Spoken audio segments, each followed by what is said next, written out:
Alléluia, gloire à Dieu. Amen. C'est une joie de se retrouver ce matin. Amen. Je vois les visages, les amis qui sont là. Que le Seigneur vous bénisse, que ce soit ici, dans ce lieu, en présentiel, mais également derrière ou devant les écrans. Derrière pour nous, mais pour vous devant les écrans, pour ceux qui nous suivent sur les chaînes YouTube. Ce matin, j'aimerais vous conduire dans un passage de l'Ancien Testament. Et certainement que vous avez déjà fait cette lecture. Alors, je me bouche aussi. Je suis heureux d'entendre des voix. Il y a des voix qui ont une saveur particulière. Vous savez que ça fait du bien d'entendre les frères et sœurs prier, d'entendre les frères et sœurs louer Dieu, le reconnaître tel qu'il est. Il y a une petite voix que j'ai aimée ce matin. Je ne dirai pas qui, mais en particulier. Et je crois que Dieu nous parle aussi ce matin au travers des prières. Alors, la lecture va être assez longue. Vous êtes prêts ? 1 Samuel, chapitre 25, verset 1er. 1 Samuel 25, 1er. Elle est longue, la lecture, mais il faut la lire. Il faut saisir l'ensemble du texte. Et vous savez que dans l'Ancien Testament, il y a une préfiguration de Jésus-Christ, de son œuvre, de la grâce, de la vie de l'Église. Alors on lit au chapitre 25 du premier livre de Samuel au verset 1er. Samuel mourut. Tout Israël s'étant assemblé le pleura, un deuil national, et on l'enterra dans sa demeure à Rama. Ce fut alors que David se leva et descendit au désert de Paran. Il y avait à Maon un homme fort riche, possédant des biens à Carmel. Il avait 3000 brebis et 1000 chèvres. Il se trouvait à Carmel pour la tonte de ses brebis. Le nom de cet homme était Nabal. Et sa femme s'appelait Abigaïl. C'était une femme de bon sens et belle de figure. Mais l'homme, lui, était dur et méchant dans ses actions. Il descendait de Caleb. Ce n'est pas parce qu'il descendait de Caleb, d'accord, mais c'est un fils de Juda. David apprit au désert que Nabal tondait ses brebis. Il envoya vers lui 10 jeunes gens auxquels il dit « Montez à Carmel et allez auprès de Nabal, vous le saluerez en mon nom et vous lui parlerez ainsi, pour la vie, sois en paix et que la paix soit avec ta maison et tout ce qui t'appartient. Et maintenant, j'ai appris que tu as les tondeurs. Or, tes bergers ont été avec nous, nous ne leur avons fait aucun outrage, et rien ne leur a été enlevé pendant tout le temps qu'ils ont été à Carmel. Demande-le à tes serviteurs, et ils te le diront. Que ces jeunes gens trouvent donc grâce à tes yeux, puisque nous venons dans un jour de joie. Donne donc, je te prie, à tes serviteurs et à ton fils, à ton fils David, ce qui se trouvera sous ta main. Lorsque les gens de David furent arrivés, ils répétèrent à Nabal toutes ces paroles au nom de David, puis ils se turent. Nabal répondit aux serviteurs de David, « Qui est David ? Et qui est le fils d'Isaïe ? Il y a aujourd'hui beaucoup de serviteurs qui s'échappent d'auprès de leur maître. Et je prendrai mon pain, mon eau et mon bétail que j'ai tué pour mes tondeurs, et je les donnerai à des gens qui sont je ne sais d'où. » Les gens de David rebroussèrent chemin. Ils s'en retournèrent et redirent à leur arrivée toutes ces paroles à David. Alors David dit à ces gens que chacun de vous saigne son épée, et ils saignirent chacun leur épée. David aussi saignit son épée. Environ 400 hommes montèrent à sa suite. Il en resta 200 près des bagages. Un des serviteurs de Nabal vint dire à Abigaïl, femme de Nabal, « Voici, David a envoyé du désert des messagers pour saluer notre maître, qui les a rudoyés. » Et pourtant, ces gens ont été très bons pour nous. Ils ne nous ont fait aucun outrage. Et rien ne nous a été enlevé tout le temps que nous avons été avec eux, lorsque nous étions dans les champs. Ils nous ont nuit et jour servi de muraille, tout le temps que nous avons été avec eux, faisant paître les troupeaux. Sache maintenant et vois ce que tu as fait, car la perte de notre maître et de toute sa maison est résolue. Et il est si méchant qu'on ose lui parler. Abigail prit aussitôt 200 pains, 2 outres de vin, 5 pièces de bétail à prêter, 5 mesures de grains rôtis, 100 masses de raisins secs et 200 de figues sèches. Et elle les mit sur des ânes. Et elle dit à ses serviteurs, « Passez devant moi, je vais vous suivre. » Elle ne dit rien à Nabal, son mari. Montée sur un âne, elle descendit la montagne par un chemin couvert. Et voici David et ses gens descendaient en face d'elle en sorte qu'elle les rencontra. David avait dit, c'est bien en vain que j'ai gardé tout ce que cet homme a dans le désert et que rien n'a été enlevé de tout ce qu'il possède. Il m'a rendu le mal pour le bien. Que Dieu traite son serviteur David dans toute sa rigueur, si je laisse subsister jusqu'à la lumière du matin qui que ce soit de tout ce qui appartient à Nabal. Lorsqu'Abigail aperçut David, elle descendit rapidement de l'âne, tomba sur sa face en présence de David et se prosterna contre terre. Puis, se jetant à ses pieds, elle dit, « À moi la faute. Mon Seigneur, permets à ta servante de parler à tes oreilles. Écoute les paroles de ta servante. Que mon Seigneur ne prenne pas garde à ce méchant homme, à Nabal, car il est comme son nom, Nabal est son nom. Il y a chez lui de la folie. Et moi, ta servante, je n'ai pas vu les gens que mon Seigneur a envoyés. Maintenant, mon Seigneur, aussi vrai que l'Éternel est vivant et que ton âme est vivante, c'est l'Éternel qui t'a empêché de répandre le sang et qui a retenu ta main. Que les ennemis, que ceux qui veulent du mal à mon Seigneur soient comme Nabal, accepte ce présent. Que ta servante apporte à mon Seigneur et qu'il soit distribué aux gens qui marchent à ta suite, à la suite de mon Seigneur. Pardonne, je te prie, la faute de ta servante, car l'Éternel fera à mon Seigneur une maison stable.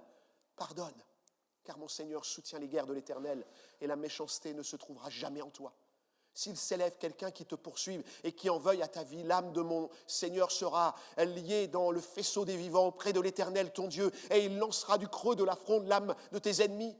Lorsque l'Éternel aura fait à mon Seigneur tout le bien qu'il t'a annoncé et qu'il t'aura établi chef sur Israël, mon Seigneur n'aura ni remords, ni souffrance de cœur pour avoir répandu le sang inutilement et pour s'être vengé lui-même. Et lorsque l'Éternel aura fait du bien à mon Seigneur, souviens-toi de ta servante. David dit à Abigail, béni soit l'Éternel, le Dieu d'Israël, qui t'a envoyé aujourd'hui à ma rencontre. Béni soit ton bon sens. Béni sois-tu, toi qui m'as empêché en ce jour de répandre le sang et qui as retenu ma main. Mais l'Éternel, le Dieu d'Israël, qui m'a empêché de te faire du mal est vivant. Et si tu n'étais hâté de venir au-devant de moi, il ne serait resté qui que ce soit à Nabal d'ici à la lumière du matin. Et David prit de la main d'Abigail ce qu'elle lui avait apporté et lui dit, monte en paix dans ta maison. Vois, j'ai écouté ta voix et j'ai favorablement accueilli. Abigail arriva auprès de Nabal et voici, il faisait dans sa maison un festin comme un festin de roi. Il avait le cœur joyeux. Il était complètement dans l'ivresse. Elle ne lui dit rien, aucune chose, petite ou grande, jusqu'à la lumière du matin. Mais le matin, l'ivresse de Nabal s'étant dissipée, sa femme lui raconta ce qui s'était passé. Le cœur de Nabal reçut un coup mortel et devint comme une pierre. Environ 10 jours après, l'Éternel frappa Nabal et il mourut. David apprit que Nabal était mort et il dit, béni soit l'Éternel qui a défendu ma cause dans l'outrage que m'a fait Nabal et qui a empêché son serviteur de faire le mal. L'Éternel a fait retomber la méchanceté de Nabal sur sa tête. David envoya proposer à Abigail de devenir sa femme. Amen.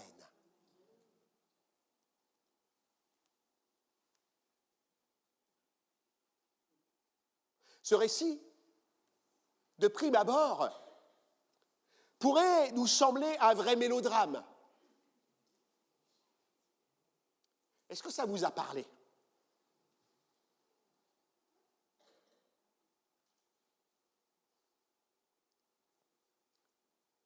Je prie ce matin que personne ne s'identifie à un tel couple,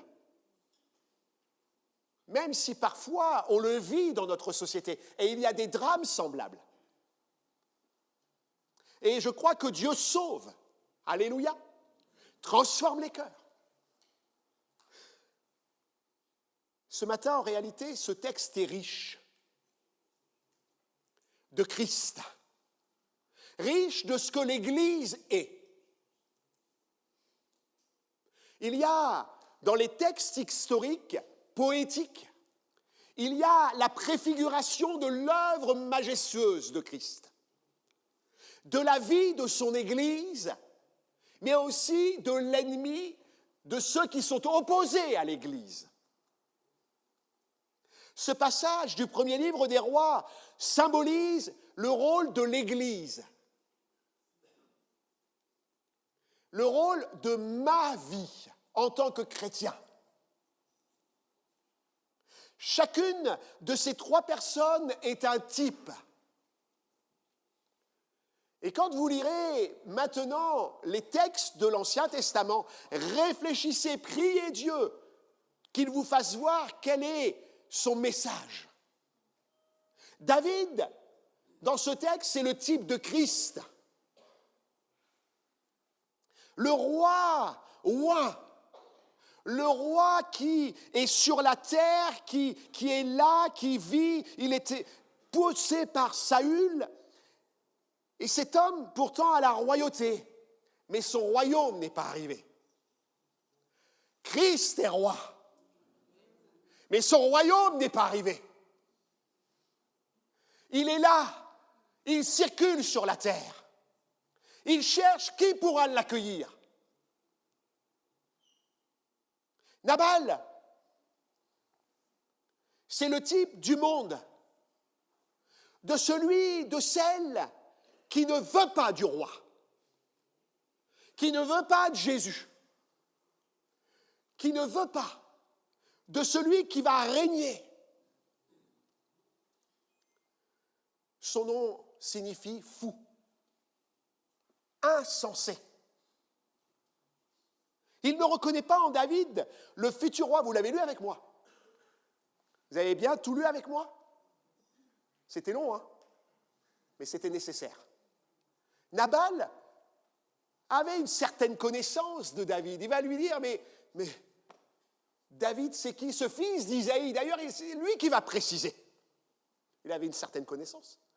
D'ailleurs, c'était même un petit descendant, parce que lui, Nabal et David étaient issus de la même tribu. Et vous savez qu'en ce temps-là, on savait les descendants de qui. Il y avait tout un archivage des noms. Nabal répondit aux serviteurs de David, « Qui est David? Qui est le fils d'Isaïe ?» Le monde sait qui est Jésus.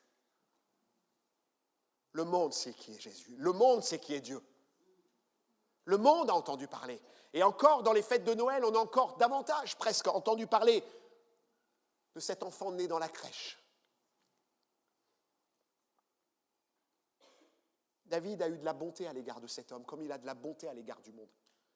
Comme il est patiente, comme il est gracieux, comme il s'occupe lorsque les hommes s'adressent à lui.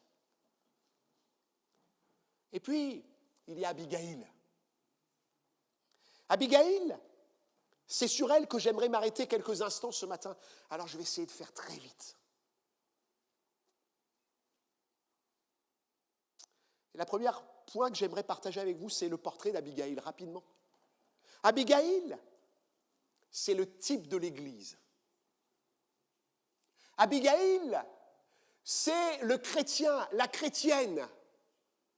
Abigail, c'est celui qui aime le roi, qui aime le futur roi. C'est elle, cette femme, qui va faire la différence. Elle est mariée à un homme et toute la comparaison des textes historiques s'arrête souvent à des endroits particuliers. Cette femme est mariée avec un homme fou. On pourrait dire que l'Église cohabite dans un monde fou. Ce n'est pas son mari à l'Église, le monde. On est bien d'accord. La comparaison s'arrête là. Mais Abigail, elle est associée à cet homme, elle cohabite, elle vit dans un environnement de cet homme, la folie. Il n'y a rien de commun entre elles. Vous avez trouvé? Vous savez, mardi soir, je vous ai dit qu'il y avait un couple disparate pour dimanche. Il n'y a rien de commun en elles. La Bible dit qu'il n'y a rien de commun. Chapitre 6 de 2 Corinthiens. Il n'y a rien de commun. Cette femme, elle était de bon sens, elle avait une intelligence. Elle avait de la sagesse. Elle était en plus belle. Vous êtes beau. Vous n'êtes pas convaincus? Oh, l'Église est belle. Amen. Vous êtes beaux parce que vous attendez le roi des rois. Vous avez du bon sens, vous attendez à lui, vous cherchez sa face.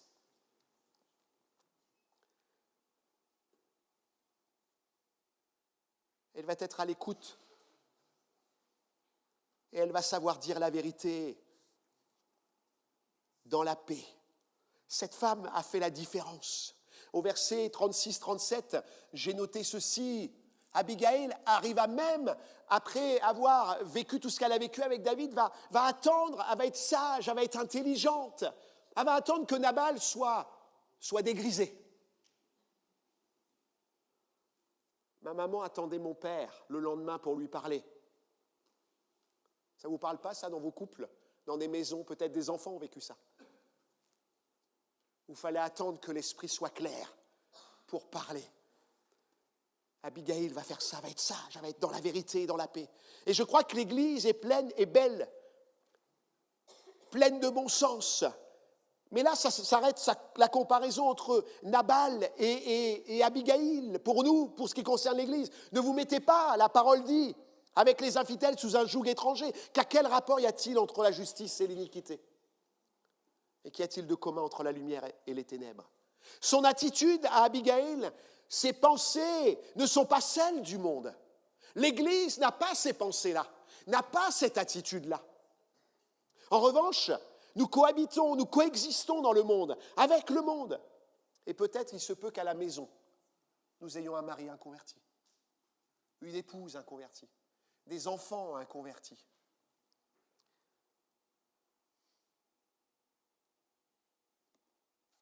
Mais il doit y avoir une différence dans notre cœur à nous. Amen. Et puis j'ai noté que Abigail a des convictions, l'Église a des convictions. Alors que Nabal méprise David, elle s'empresse de l'honorer. Tous deux ont le même niveau de connaissance, je vous l'ai dit tout à l'heure, à propos de David. Mais Abigail voit en David celui qui va régner. L'Église sait que Jésus va régner. D'ailleurs, il règne déjà. Mais il va régner sur la terre. Pendant 1000 ans, il va revenir chercher les siens. Et l'Église attend cela. J'ai noté au verset 30, lorsque l'Éternel aura fait à mon Seigneur tout le bien qu'il t'a annoncé et qu'il t'aura établi, chef sur Israël. Non seulement Jésus sera chef sur Israël, mais il sera chef sur l'Église entière, sur le monde.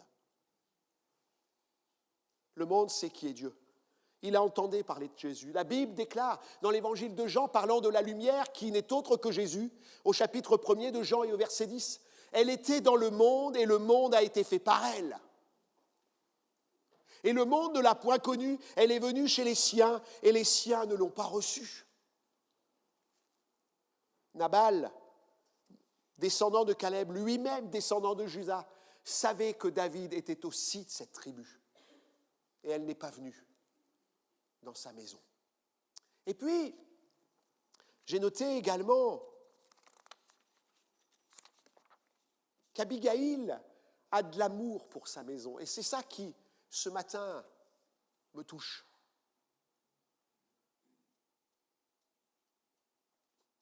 L'Église a de l'amour pour le monde. Comprenez-moi bien. Elle aime sa maison. Elle veut sauver sa maison. Mais elle veut aussi sauver ceux qui vont entendre, qui vont écouter, qui vont accepter.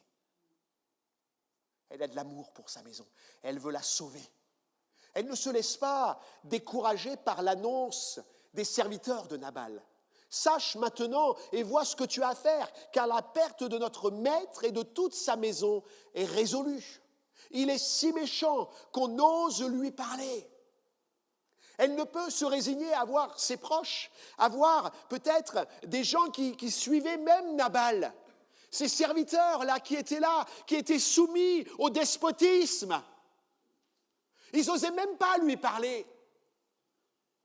Il y a des gens dans le monde qui ont besoin d'être sauvés. Il y a des gens dans nos maisons qui ont besoin d'être sauvés. Elle ne peut se résigner à voir ses proches condamnés par l'attitude de son mari, qui lui-même sera épargné dans cette affaire, finalement.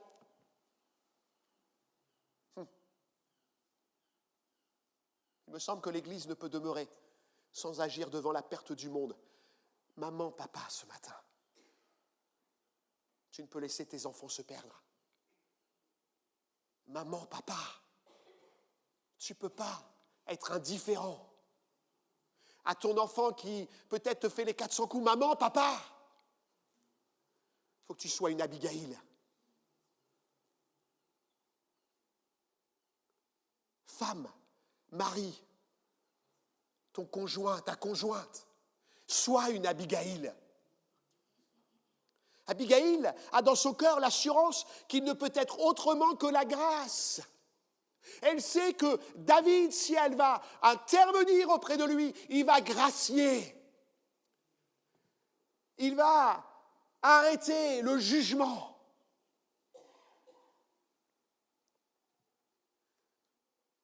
Vous savez ce que signifie le nom d'Abigail ? Mon père est joie. Mon père est joie. L'Église, Abigail, ton père est joie. Ton père est joie.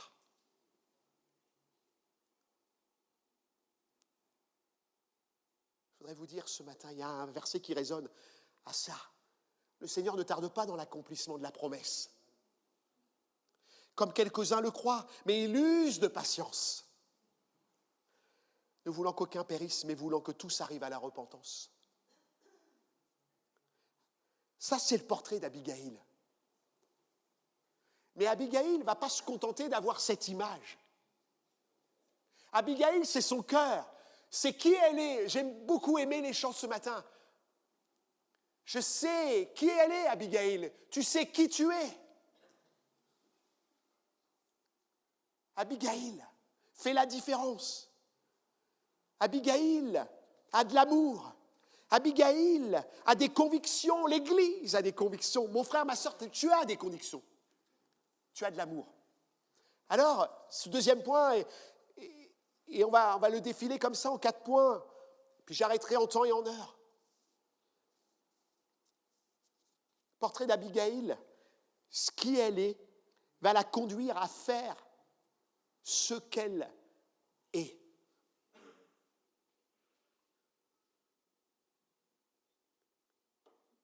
Abigail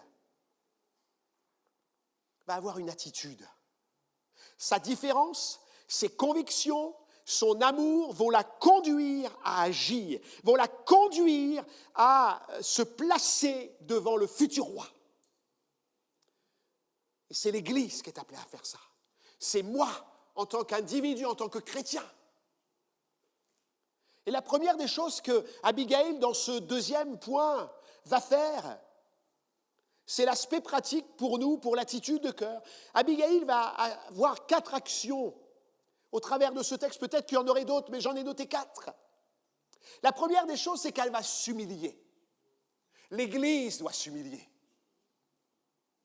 devant le roi des rois. L'Église doit se prosterner. L'Église doit se placer à ses pieds. Il est dit que lorsqu'Abigail aperçut David, elle descendit rapidement de l'âne, tomba sur sa face en présence de David, se prosterna contre terre, puis se jetant à ses pieds, elle dit: « À moi la faute, mon Seigneur. »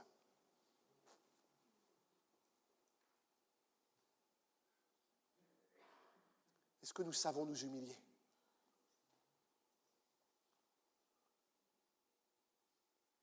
L'Église doit s'humilier pour sauver. S'humilier, ce n'est pas un terme ni une posture que nous apprécions. Je te demande pardon, je t'ai blessé, je te demande pardon. Surtout quand on n'a rien fait. Parce que c'est ce qui s'est passé. Abigail n'avait rien fait. Abigail n'était en rien responsable et pourtant elle prend totalement en charge le mépris de son mari. Et je pense que l'Église doit s'humilier et prendre en charge le péché du monde.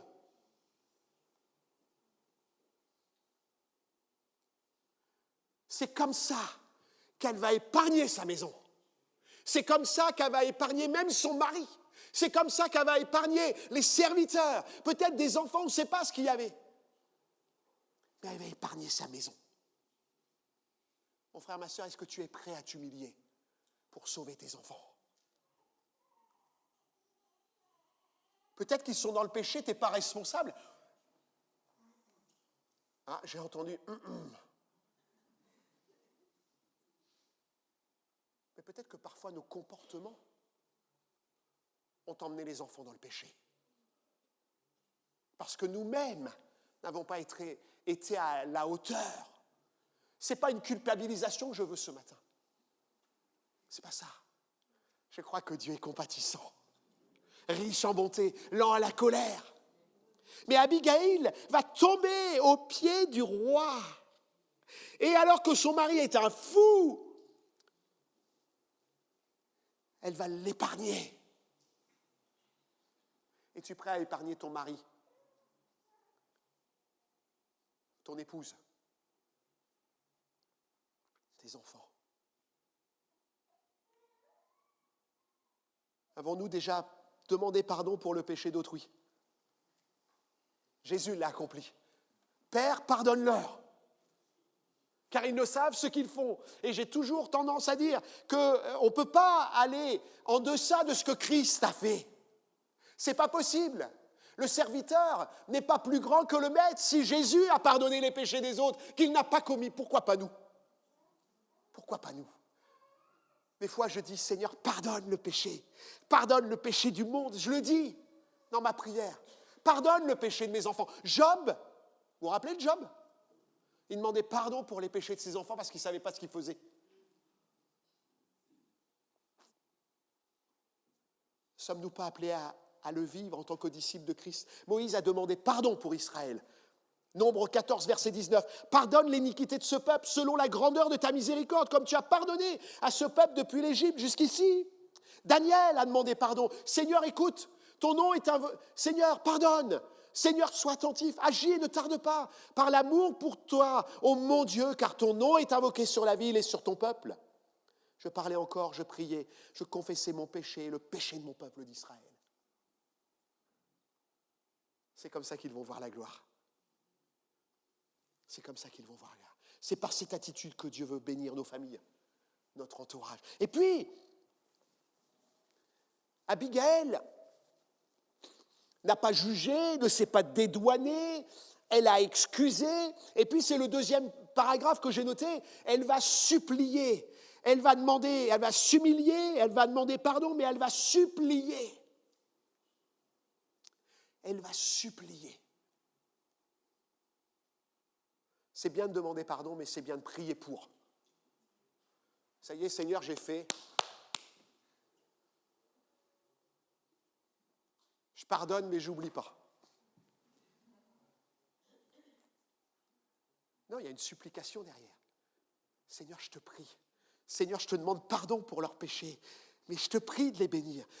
Il est dit, verset 24b, 25, permets à ta servante de parler à tes oreilles. Écoute les paroles de ta servante. Que mon Seigneur ne prenne pas garde à ce méchant homme, car il est comme son nom est Nabal. Il y a chez lui de la folie. Et moi, ta servante, je n'ai pas vu les gens que le Seigneur a envoyés. Elle va exprimer sa supplication en disant, Seigneur, pardonne-le, il est fou.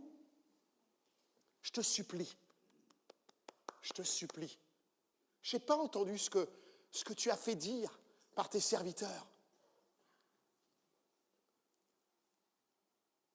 Parfois, Dieu parle au monde. Parfois, Dieu parle à nos enfants. Parfois, Dieu parle à nos maris, à nos épouses inconverties. Et nous, on n'entend pas. Mais Dieu parle. Et il nous faut supplier Dieu pour qu'il puisse accomplir ce qu'il a dit dans les cœurs des âmes. Elle exprime tout ce qui s'est passé. Pourquoi cela s'est passé? Elle demande encore une fois pardon au verset 28. Elle ne cache rien à David. Rappelons-nous, il typifie Christ. C'est lui qui sauve. Elle n'a le seul moyen que par David et nous, l'Église. Mais que le seul moyen de Jésus-Christ. Il n'y a que lui qui sauve. Il n'y a que lui qui libère. Il n'y a que lui qui pardonne. Il n'y a que lui qui peut affranchir une âme. Ce n'est pas Abigail, par sa beauté et son intelligence, qui va faire quelque chose. Mais c'est parce qu'elle s'humilie et c'est parce qu'elle prie. C'est David le sauveur de cette femme et c'est Christ le sauveur de l'Église. C'est le Christ le sauveur du monde, c'est Christ le sauveur de tes enfants. Cache rien, David.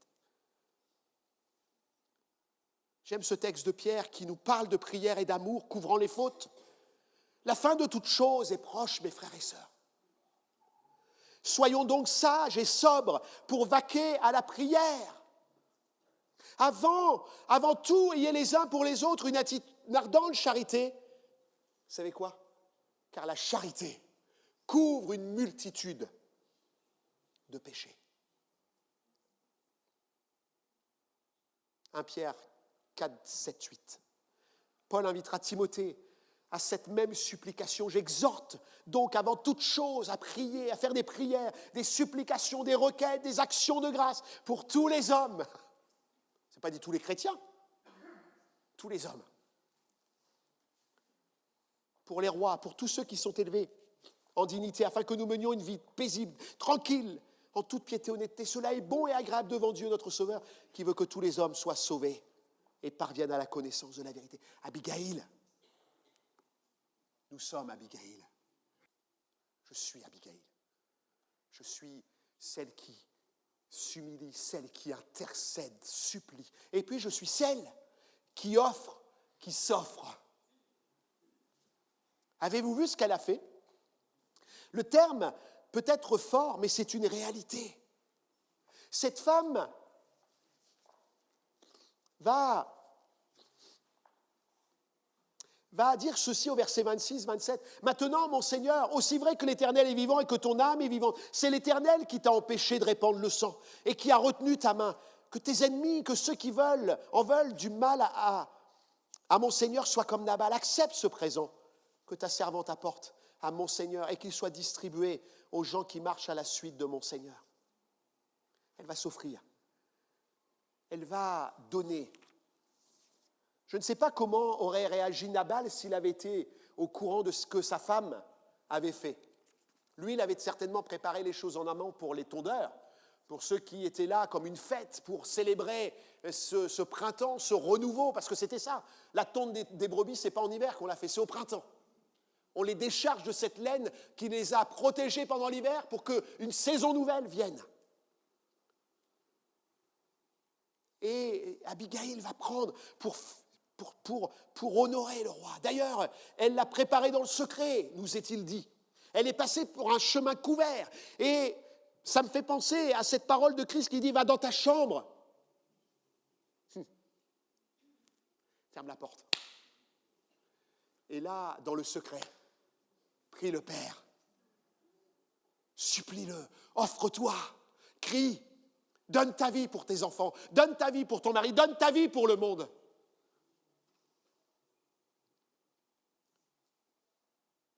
Qui de nous, par amour pour son enfant, son conjoint, n'a jamais dit « Donne-moi ce qui lui fait mal pour que je souffre à sa place ».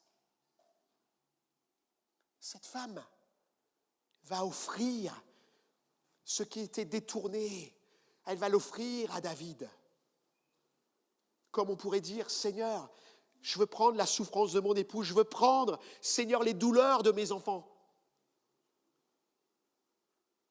Parce que je veux que tu les sauves. Je veux que tu sauves le monde. Christ a pris le péché du monde. Christ s'est offert. Christ a pris le péché du monde pour sauver. Pour que le monde ne soit pas condamné. Mais il fallait pour cela que le monde croie. Ce n'est pas Christ qui a condamné le monde. Christ est venu sauver le monde. David n'est pas venu pour condamner, il est venu pour sauver.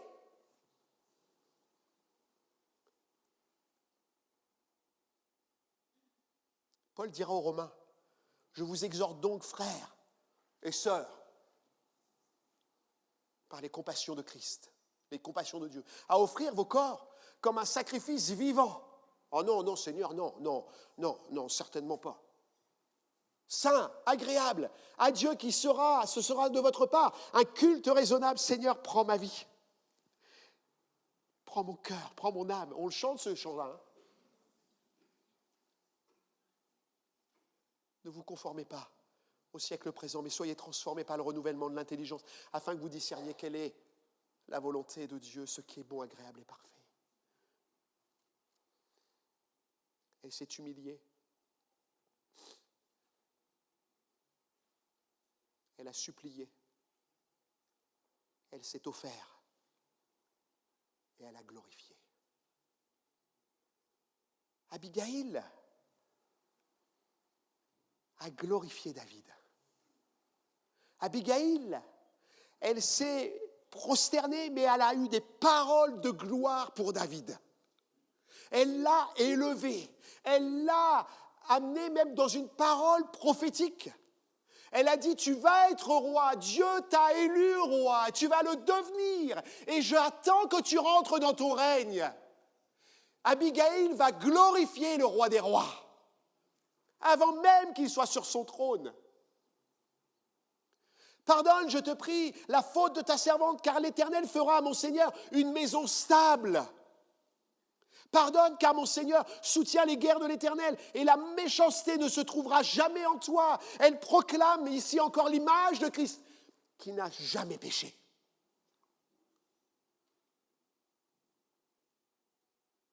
Et lorsque l'Éternel aura fait à mon Seigneur tout le bien qu'il t'a annoncé, et qu'il t'aura établi chef sur Israël,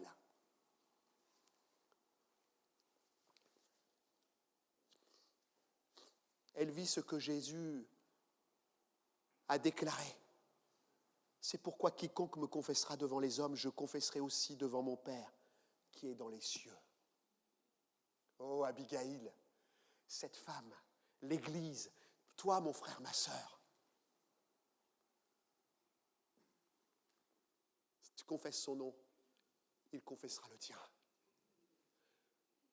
Il t'amènera à vivre aussi sa gloire.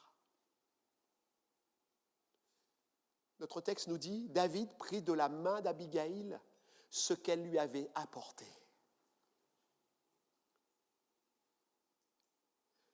Et il lui dit, monte en paix.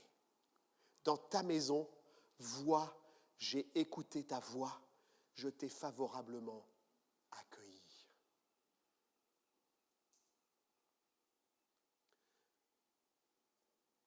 Vous allez me dire, ce que je vais vous dire là, c'est contradictoire. Je vais vous dire quelque chose. Personne n'est mort dans la maison d'Abigail.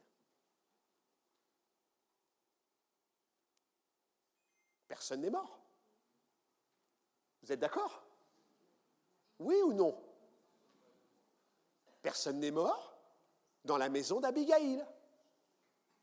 Ah si, Daniel. Attends, tu ne sais pas lire. Non. Personne n'est mort. Elle est rentrée, son mari était vivant. Il se pochetronnait, excusez-moi du terme.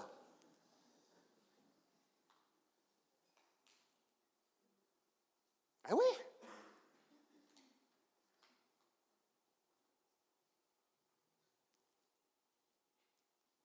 Personne n'est mort. Jusqu'au moment où elle a témoigné à Nabal. Jusqu'au moment où l'Église est rentrée dans le témoignage de la vérité.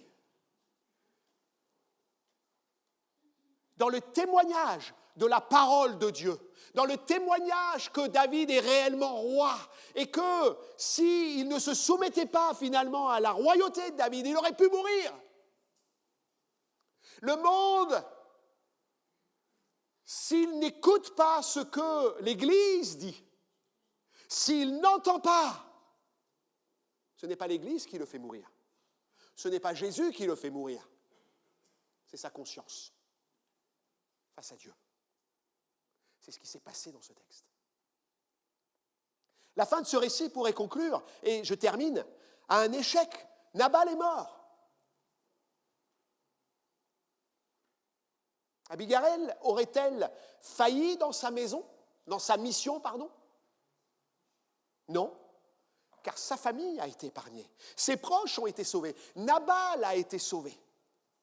Par son attitude, elle a donné ce sursis à Nabal. Mon frère, ma sœur, Église, donnons le sursis au monde. Prions. Offrons-nous. Soyons fidèles. Soyons de ceux qui se prosternent, s'humilient. Seulement son témoignage a été pour Nabal comme un coup fatal. Sa conscience l'a condamné. Je vois bien Abigail venir au chevet de son mari. Oh, j'ai mal à la tête ce matin. Oh là là. Avec tout ce qu'on a bu hier soir. Oh, c'était la fête. Hein. Ah oui, c'est vrai, il y a eu cet épisode avec David. Oh oui, oh. Ah ouais, qu'est-ce qu'il t'a dit? Ça s'est bien passé? Ah oui, chérie. Heureusement que je me suis humilié. Heureusement que j'ai supplié. Heureusement que je me suis offert. Ou j'ai offert. Heureusement que je ne me rappelle plus, je l'ai glorifié. Comment ça? Ben oui, si je n'avais pas fait tout ça, il venait nous détruire.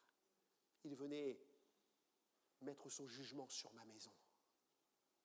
Je voudrais dire à une âme ce matin, il est temps de donner son cœur à Christ. Il y a un moment quand il va venir dans sa royauté, il y aura ceux qui l'auront suivi, servi, honoré, glorifié, qui l'auront aimé quel qu'il est. Et il y aura ceux qui vont avoir leur conscience qui les condamne.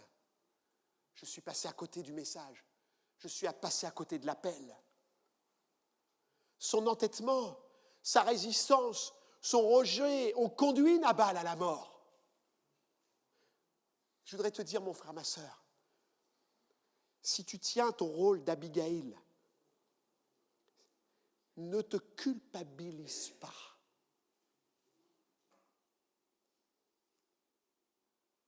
Dans ce que les autres prennent comme décision. Parce que tu ne pourras pas supporter sinon.